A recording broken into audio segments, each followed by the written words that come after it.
Good morning, and thank you for joining us. My name is Adam Kimmer. I'm a Public Information Officer for the Hamilton Police Service. We're here today to provide a significant update in the investigation into the disappearance of Shalini Singh. Speaking today will be Detective Sergeant Dale Reed, who will provide a detailed overview of the case and the latest developments.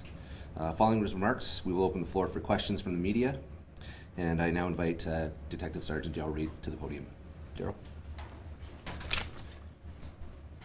Thank you, Adam.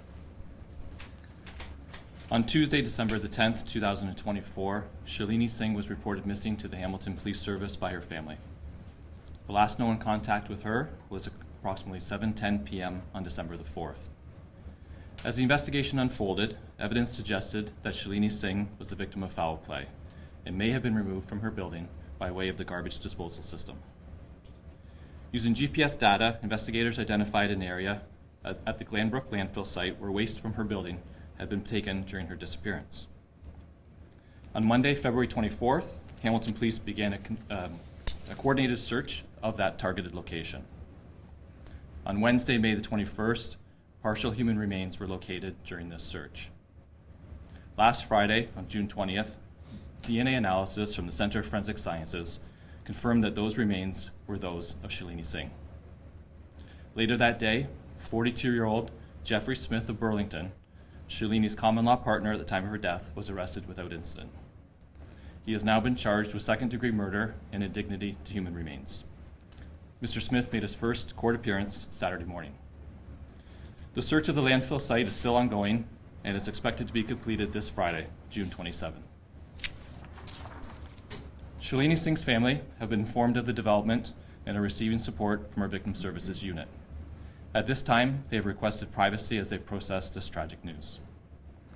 With that update, I'm free to take a few questions. Can you say where he was arrested? Yes, he was arrested in Burlington. At a residence on the street?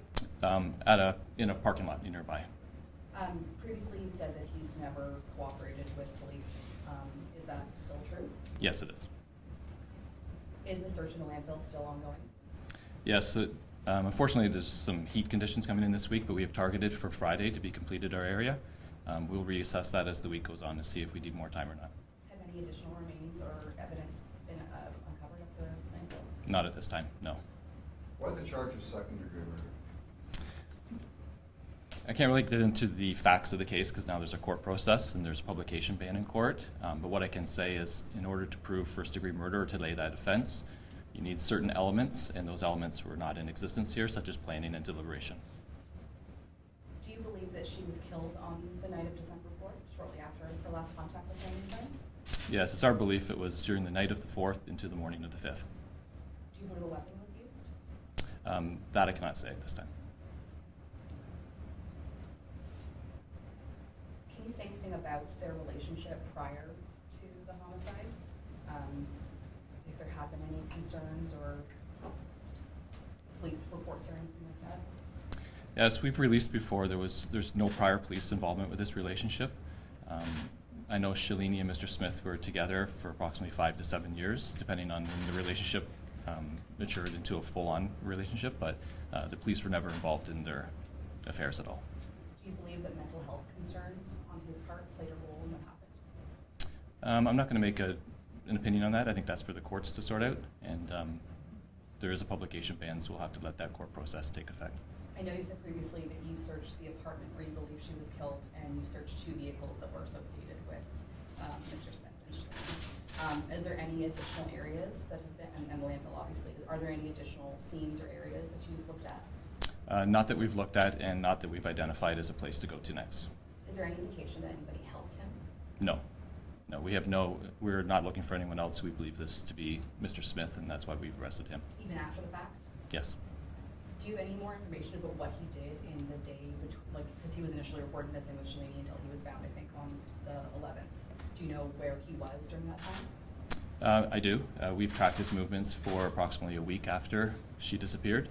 A lot of that information is facts that compose our grounds to make the arrest, so I can't get into that, but we were able to track him up until the 11th, when he was then returned to the family residence in Burlington. Do you believe that her body was disposed of through the garbage disposal system immediately following the homicide, or did it happen over a span of time? That I don't know. My suspicions is it happened fairly quickly, but I can't get into further details on that at this point. The indignity charge, is there, other details that you can, is that simply the fact that she was disposed of in the garbage, or is there more to it? No, mostly around the fact that she was disposed of in that manner. How difficult is the search in the landfill site for possibly more remains? Yeah, we've spoken about this a few times. It's a horrible environment to be searching in. Officers are exposed to all of those elements there. The heat this week is going to make it extremely difficult for them. We were fortunate with the GPS data to have a fairly good identified area to search, and when we started that in February, we've had to reassess the speed in which we searched, and we had to slow down a little bit once the human remains were found, just to make sure we weren't overlooking anything, so that slowed us down again. But it's terrible. There's a lot of garbage there, and we've gone through an awful lot of garbage to get to this point as well. Do you know what weapon was used, or have you found it? That I can't comment on at this time. I wonder if you could just say, I know this is, we talked a lot about the toll in terms of the actual search of the landfill, but also your officers and wanting to find answers for Shalini's family and find her. Can you talk about that, the impact of that? Yeah, certainly there's a great impact on the officers who are standing out there every day and searching through these conditions. There's a greater impact on the police service as a whole because we're removing those resources from the front lines in a lot of cases. But the officers have steadfast. They have shown up Monday to Friday, weather permitting. And this is not only about resolving an investigation, but it's about giving answers to a family who have waited a very long time to get to this point. And even though they've waited this long and the moment has built up to this, it still is a shock to them to get the confirmation. And we are trying to get every answer we can for their family. Okay, thank you very much. Sure, thanks. That will conclude today's news conference. Thank you so much.